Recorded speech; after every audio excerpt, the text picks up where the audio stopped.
ヒロの F1 です。今日も F1 のホットな話題を取り上げていきたいと思います。チャンネル登録と高評価お願いします。チャンネル登録で最新の F1 ニュースを見逃さずにチェックできるよ。角田裕毅のレッドブル昇格の話が積極的に出てこないのは F1 で最も不可解な状況の一つ、リカルドでは参考にならないと困るマルコの話題です。ウィザキャッシュアップ RB の角田裕毅選手は F1 で最も実力を過小評価されているドライバーであると認識されていますが、今年の調子からレッドブルのシートを獲得するのに一番ふさわしいはずのドライバーにもかかわらず、その候補者リストからはかなり外れています。あるメディアは F1 で最も不可解な状況の一つであることに変わりはないと指摘しています。角田選手の実力を比較できるチームメイトのダニエル・リカルドは開幕から極めて不調で、レッドブルのアドバイザーであるヘルムート・マルコは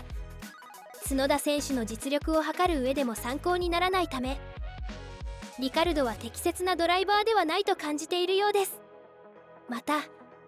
あるメディアは角田選手はレッドブルのシート獲得のためにレッドブルを納得させるためにこれ以上のことはできないだろうと指摘しています。このような中で RB のチーム代表のローラン・メキースがチームとしてリカルドにより快適なマシンを与えなければならないと語っています。なぜここまでチーム代表がリカルドを擁護するのか。理由としてはリカルドはレッドブルのマーケティングに大きく関わっているためという指摘があります。 ESPN によると角田選手に関して不可解な状況を次のように伝えています。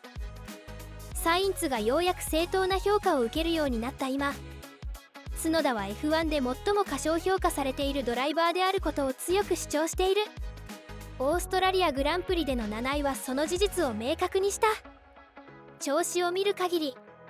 角田は来年フェルスタッペンと同じマシンに乗るのに最もふさわしいと思われる RB ドライバーだが、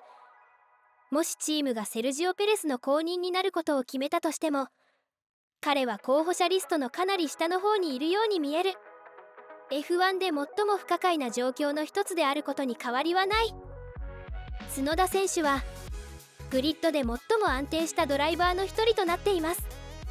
角田選手に近い情報筋が ESPN に次のように語っています。2023年の角田はチームメイトの3人、デフリース、リカルド、ローソンに楽勝したと感じていたにもかかわらず、それが評価されることはなかった。ストップウォッチは嘘をつかない。今年角田はリカルドを3対0で上回り、レースペースでも一歩リードしているように見えた。 ESPN は角田選手の振る舞いを次のように指摘しています。バーレーングランプリの後、角田はリカルドに順位を譲るようチームから指示されたことに腹を立てていた。それ以来角田はレースカーの中でフラストレーションを感じた時に無線ボタンを押すのをやめることを誓い、周囲が自分をどう見ているかを変えようとしている。これは賢明なアプローチだ。複数の情報筋が ESPN に語ったところによると、レッドブルが角田選手に関して最も懸念しているのは彼の気性だと言います。レッドブルの関係者が ESPN に語ったところによると、クリスチャン・ホーナーは角田選手がフェルスタッペンと共にプレッシャーにさらされる環境にうまく対処できるとは考えていないそうです。 ESPN は角田選手の性格に関する認識を次のように指摘しています。ペレスが解雇されない理由の一つは社内でハメを外すことがなく、驚くほど仕事がしやすいと考えられていることだ。彼の気性の激しさに対する認識を変えることが今のところ彼の道を阻む最大の障害のようだ。そしてそれはホーナーを説得するのに手間がかかりそうだ。角田選手はまずはレースで結果を出し続けること、何かあっても冷静に振る舞うことが求められます。ホーナーの認識を変えるには角田選手の振る舞いを変えることもそうですが、周辺からの助言支援は必要なのではと思います。レッドブルのアドバイザーであるヘルムート・マルコはダニエル・リカルドの苦戦に困惑しています。今や RB のチーム内バトルでは角田裕樹選手はリカルドを完全にコントロールしています。オーストラリアグランプリでは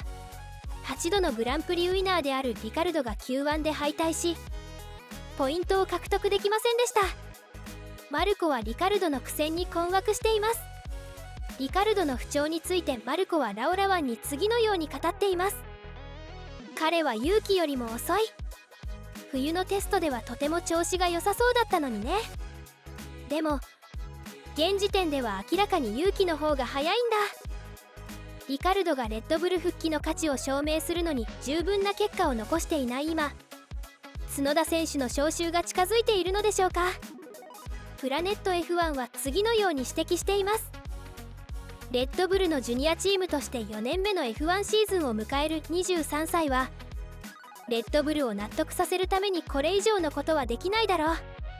しかしリカルドにとってはかなり悲観的な評価で、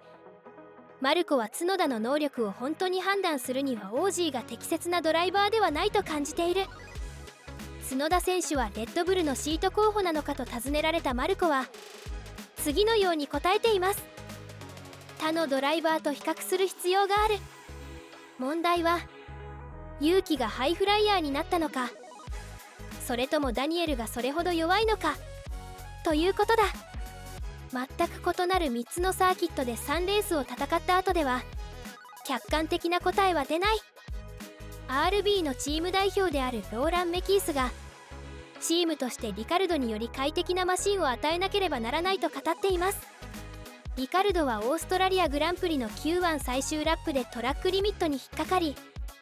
18番手からスタートしました。予選後リカルドはキャンセルされたラップの感触が良かったにもかかわらず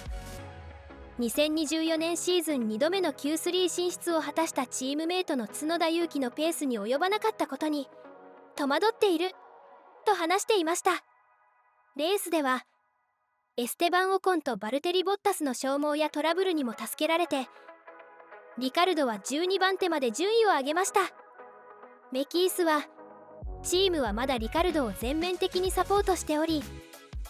V カーブ01を彼のニーズに合わせる必要があるとモータースポーツ .com に話しています。本当のところ我々は彼がより快適に走れるマシンを提供する必要がある。勇気には FP1 からとても快適なマシンがあった。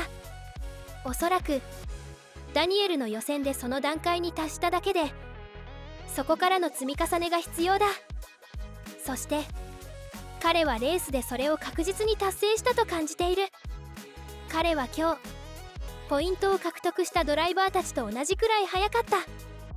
後方からのスタートだったとはいえダニエルが非常に力強いレースを展開したことはもう一つの収穫だ。 RB のピーター・バイエル CEO はリカルドが角田と比較した予選パフォーマンスを評価する際自分自身に厳しすぎたと指摘しスタート位置を考えれば力強いレースをしたと主張しています。彼はデータを少し誤解していたようだ。私たちは実際に彼と一緒に見たんだ。そして最終的には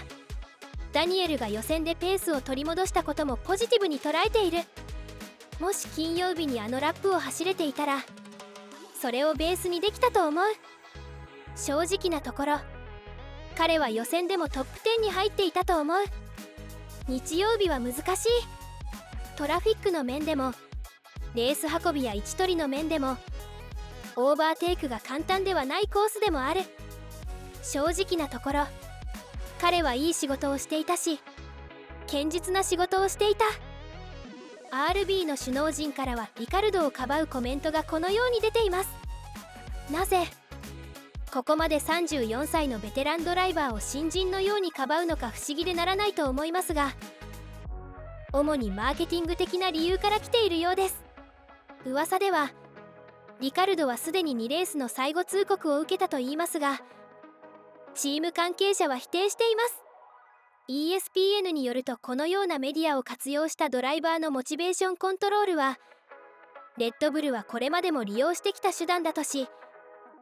リカルドの調子はすでに両チームの関係者によって公然と議論されていると指摘しています。 ESPN によると、リカルドはビザとキャッシュアップとの年間3500万ドルのタイトルパートナーシップに近く、リカルドは CAA スポーツが代理人を務めており、この契約は CAA スポーツが仲介したものだそうで、リカルドがチームに加わることで最終的な数字が上がったと語っているといいます。ビザとキャッシュアップにはドライバーの移籍を阻止する力はありませんが、レッドブル GmbH にとってこの契約は重要だそうです。だからといってリカルドの地位が揺るぎないというわけではなく、同じマシンをドライブする角田選手の姿がリカルドの遅さを際立たせています。リカルドはホーナーのお気に入りであるのは間違いなく、リカルドの実力以外にも何かホーナーは期待しているものがあるようです。レッドブルのマシンならペレスでもそこそこ成績を残しているし、リカルドでも大丈夫だと踏んでいるのかもしれません。レッドブルレーシングが発足して以来、ヘルムート・マルコが冷徹な判断で若手ドライバーを見極め、レッドブルに優秀なドライバーを引き上げてきました。もし今回角田選手がレッドブルに引き上げられないことがあるとしたら、 F1 で最も不可解な状況の一つというミステリーになってしまうでしょう。お気に入りのリカルドを推すホーナーと常に冷徹なドライバー選定を行うマルコのどちらがこれまで優秀なドライバーを輩出してきたかは明らかです。 RB 首脳陣はタイトルスポンサーからの利益は必要でしょうが、1ポイントから得る利益も十分理解していると思います。角田選手にはこれからもポイント獲得を積み重ねてほしいですね。角田裕樹のレッドブル昇格の話が積極的に出てこないのは F1 で最も不可解な状況の一つ、リカルドでは参考にならないと困るマルコの話題でした。チャンネル登録と高評価お願いします。